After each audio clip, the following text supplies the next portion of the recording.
hear me from the background? Okay. Alright, number one question from Manila Bulletin. Bilang isang fashion at lifestyle icon, paano mo naman i-relate ang pagiging rewarding ng McDonald's experience sa everyday life mo? Okay, so as somebody who loves fashion, I did it because I loved it, but at the same time, it became my business. So I'm very smart when it comes to what I make and how I save my money. So when I'm in girl math, with this, it's almost the same because it's priceless. At the end of the day, you work hard. You reward yourself for something that's very rewarding. Let your hair down, eat your favorite McDonald's meal, and then at the same time, meron kang natitipid na meron kang points na pwede mo ibigay for your friends and your loved ones. So for me, it's a win-win situation, and it's such a nice thing to do to bond with your friends with a really nice meal from McDonald's. So only love. Okay, number two. As a self-confessed McDo fan, can you share your fondest childhood memories of McDonald's? So, from Philippine Star, from Denny, of Tribune, and then from everyone. So, most of them. Siguro, doon ako natuto magbukat ng tray. Kasi, dati din, nag-waitress ako sa restaurant namin. And then I remember, my first memory talaga of a tray was the McDonald's tray. Kasi laman talaga kami ng McDonald's. So, yun yung isang pinakauna memory at talagang inokompleto ko yung Happy Meal.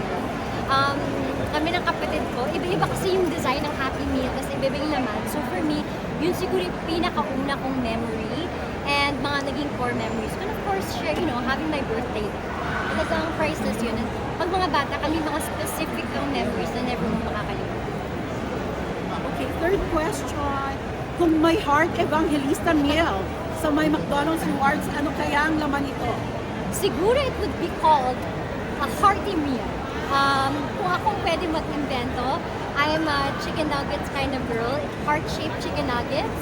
I would have a triple cheeseburger with extra everything filling inside.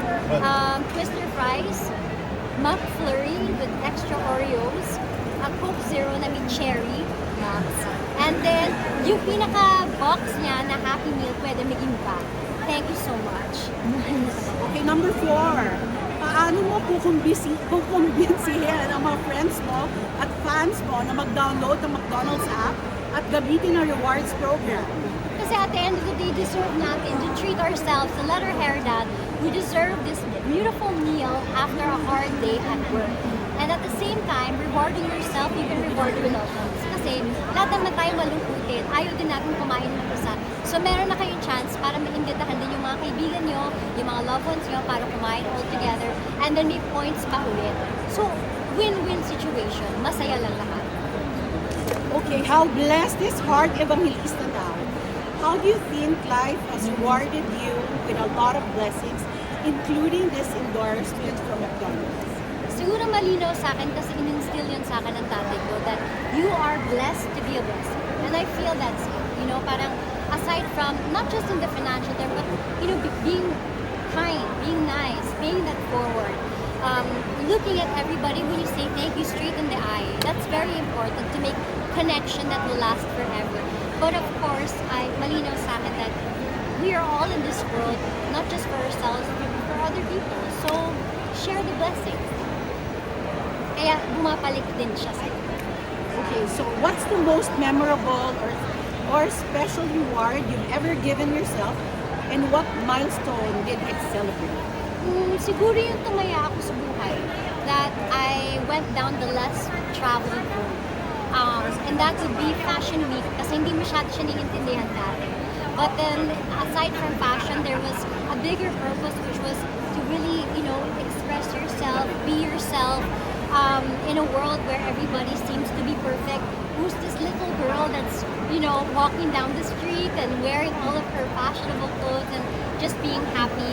And because I was able to do that and liberate myself, I feel like dun talaga lumuwas ng blessings kasi madami siguro na touch na you just have to be yourself and everything will go for you because when you're happy, it'll be infectious. So what made you say yes to becoming part of this campaign for McDonald's? Hindi ko na nga kailangan ng kontrata, sinasabi ko. Kasi talaga ako naman talaga yung laman ng McDonald's. Kasi pag sa Fashion Week, yun talaga yung kinakain namin. So, it was a no-brainer for me. And what made it even more enticing, or the cherry on top, would be what we are today, which is the rewards. Kasi pag kumakain ka, para sa sarili mo, masishare mo pa yun. Kasi may point ka. O diba, may point ka na nga dun sa rewards card, may point ka pa sa heaven. So, it's a yes. What is your most favorite food or drink item in the McDonald's menu? Napakamira. Ang dami kong gustong kainin.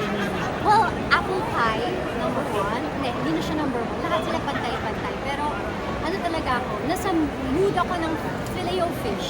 Filet-O-Fish na may sundae vanilla, nalalagyan natin ng mga french fries sa ibabaw. Kasi masishare ko din yung K-pop. Okay, so for the last one, mag-photo op na tayo. Yes! Okay.